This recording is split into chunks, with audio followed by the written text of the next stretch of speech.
everyone, especially to our instructor, Dr. Angelina Kila, and to my all and my classmates. So today I'm going to report about how to register a business. So it's part of the chapter 3 and it also included for our midterm exam. To how to register a business. So table of contents, so these are the 6 topics or 6 steps that I explained. So step 1 is choose business structure, step 2 find a location, step 3 register your business name, step 4 register with the IRS, step 5 register with state and local agencies, and step 6 apply for licenses and permits. So let's talk about the step 1 or choose business structure. So the first step is to decide on a business structure. The business structure, also called a business entity, you choose affects the way you file for taxes, your day-to-day operations, and how much your personal assets are at least if your business fails. So dapat yung bitaw nga na siya kayo plano because when si structure, balik mo siya i-organize para like na mga charts ana or mga diagrams kung saan yung pag-process ng imong business. So balik kung dili siya mamao, so dako jud ang risk ang imong capital. So that's why it's important to have this in order to solve your financial difficulties. Because the business structure you choose affects so much, so it's important to do this first. Ako siya impact. That's why ako siya na-impact. That's why nabuka ko siya sa first na step. So did you know that there are 4 types of business structures? So these are sole proprietorship, partnership, limited liability corporation or LLC, and C Corp. And let's further talk about the sole proprietorship. So sole proprietorship, this is the default business structure. If you never select a business structure but operate your business, then you are considered a sole proprietorship. In a sole proprietorship, your business and personal assets and liabilities are not separated. So, di ba, sole proprietorship, bali, ikaw siya lang kabuot, anak, bali wala kay kauban ba, bali ka ng, solo na ka, anak, himo og business, bali, and it's, bali ka ng very high, ang imong control sa business.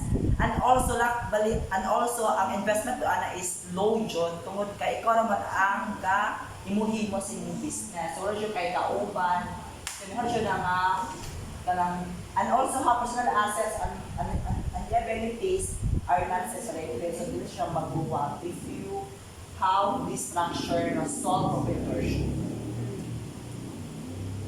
Next is a partnership. So, this is the business structure for 2 or more people that own a business together.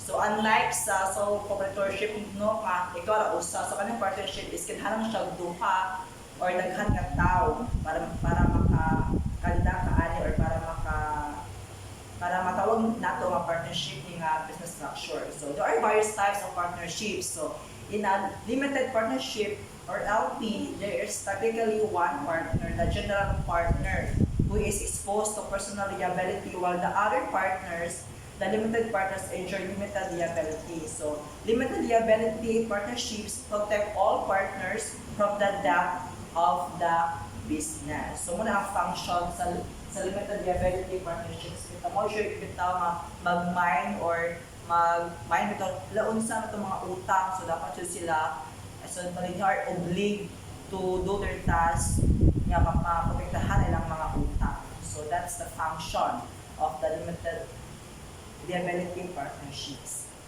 And the third one is a limited liability corporation. So this business structure allows the business owner to protect personal assets from the business liabilities. The profits and losses of an LLC are typically taxed as personal income or loss to the member. So, di ba, operation, so dako jud ni nga business kay operation man. So that's why sila po mismo kita mobile og mga tax or buwis mo na dapat sila mag-mind kung pila ilahang ginansya o pila po na possible nga mawa nila muna nga ang limited liability corporation to protect the personal assets from the business liabilities. And the last one is ang C Corp. So this structure makes your business a separate entity from the owners or the shareholders. So that means the business can be taxed, make a profit, or be held legally liable for its actions separate and distinct from the shareholders. So for this reason, this structure offers the most protection for an owner's personal assets because the RRS typically views a C Corp as a separate entity for tax purposes. It is possible to be taxed twice. So, madoble ayahang buwis nga mahatag.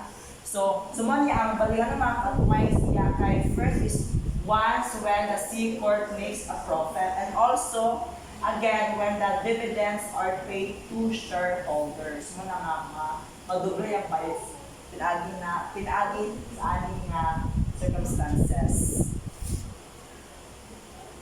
So let's proceed to the step 2 is find a location. So once you select the business structure that works best for you, you need to choose a location. So, di ba, kanang kung yung tag-business, dapat yung mamili nga location nga. Asa dyan ang mga customers, bali asa na dyan daghan nga customers. So, nga, for instance, kung nga, mag-decide ka nga, magtukod ka na okay nga tapit sa dagat. So, ang possible na dyan is wala yung mga customers nga mo palit. Kaya ang common man dyan nga, ibutang sa mga okay nga location is tapos sa kalsada. So, bali, based sa experience ko no is nga, kasi okay.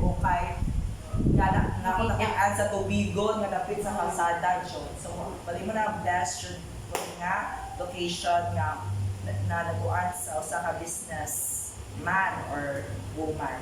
So that doesn't mean your business has to have a brick and mortar location. So di siya bitaw siya dapat siya bongga ang location.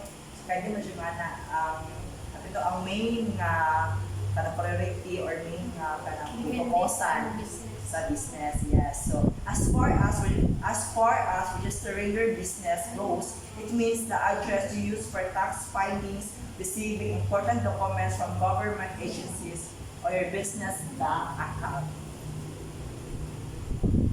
So, and the third one is register your business name. So, next comes registering your name. Registering a business name is usually part of the process of registering separate entities like LLCs and corporations. But if you're starting a sole proprietorship or a partnership operating under a name that isn't your own. So, kung ano bitaw siya, kung sole proprietorship siya or partnership, but hindi siya required na imuhang i-register ang imuhang business. Kaya like sa nagkasal ka, cosmetic Asia Corporation, kaya di ba ka ng mga dapo, kalagyo ng mga business, so dapat sila mo register sa ilahang business. Kaya balik-balik mo sila buwis sa daan sa mga kanawa. Kaya tulad po, dapat mo sila kita, kaya oblig po nila makapag-buwis. So, a few states may not require a DBA. So, DBA stands for doing business as part of your business registration. But before you register your name, make sure it's eligible for use. So, you may also want to trademark it. A DBA doesn't automatically protect the name from being reused elsewhere. A DBA can also be used by existing LLCs and corporations to register other businesses under them. So, step 4 na po ta. So, register with the RRS. So, this is the Department of the Treasury. So, dalawa nila ang law or trademark. So, ang RRS stands for Internal Revenue Service. So, sa ako ni nga country, so that's what we call BRR or Bureau of Internal Revenue. So, next you need to register your business with the RRS to receive your employer identification number or IEN. So your IEN is like a social security number for your business and is necessary for filing your taxes. So again, sa opening countries, kanang balit na gitawag nga TIN or tax identification number. So sa mga mga company, so balit na sila ka TIN para po itawag natin sila makasuhan dyan kaya it's a sign ito po nga alam they do their responsibilities to pay their taxes. So you can sign up for one online here. So muna ang example sa rrs.gov. So hindi po ka sign up ana. Again, there are certain circumstances where you may not need one. So to see if you do the RS as a short survey you can fill out. So para sa man ng survey dyan ay para mahibawa po nila katong mga evaluators kung kung ila ba i-approve or hindi ang isang business based on the answer sa ilahang survey. So sa tuwa pa ni siya, ano siya, brr.gov. Gov means government. So step 5, so second to the last na step na ni siya.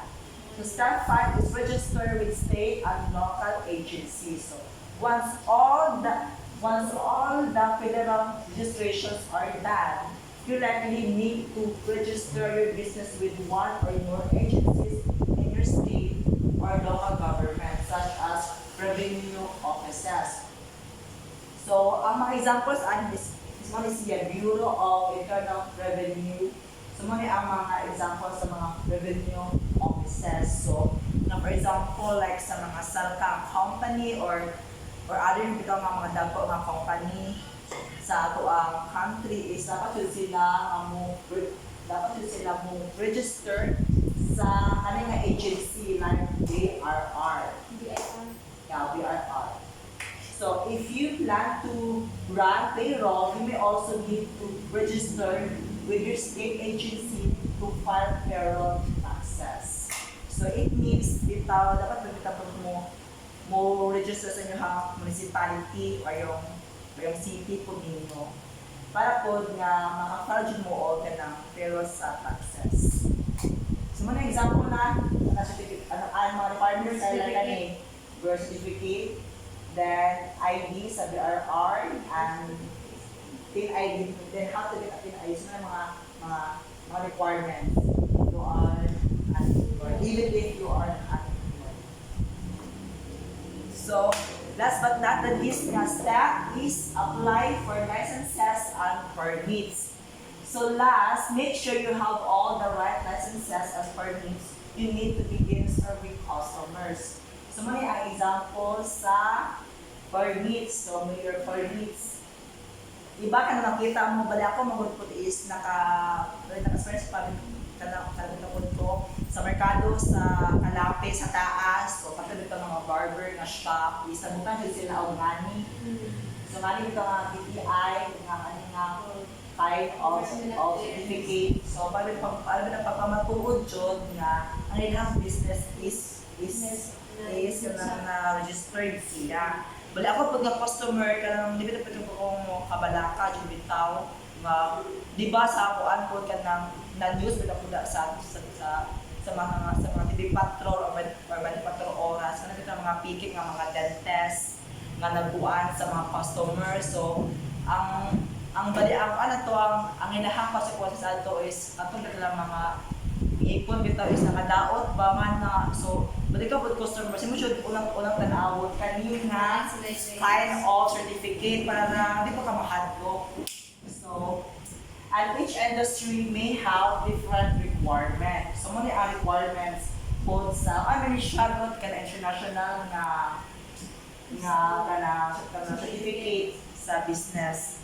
So sa tuwa is kanang talagang atuwa. And take note na as for visit BRR, so this will ensure that the taxes or your purchases will be remitted to the government. It will be used for the development of the Philippines. So di pa ka makaisip ka nga negosyante nga mabayad ka o tax kay para pud na sa kaayuhan sa atong country and also for the general welfare of our citizens.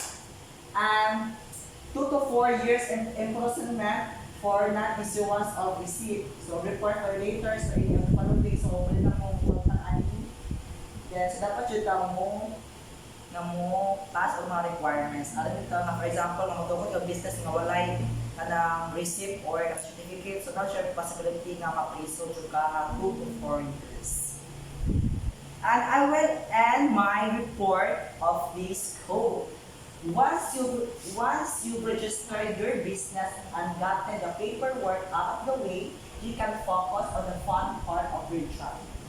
Spreading the word and providing excellent service. So, di ba kung naman nakapagod ka na problemahon ng mga paperworks or mali okay na pag-process sa imong pag-register sa imong business is ang imong buhaton na lang is muhatag og servisyo jud sa mga customers.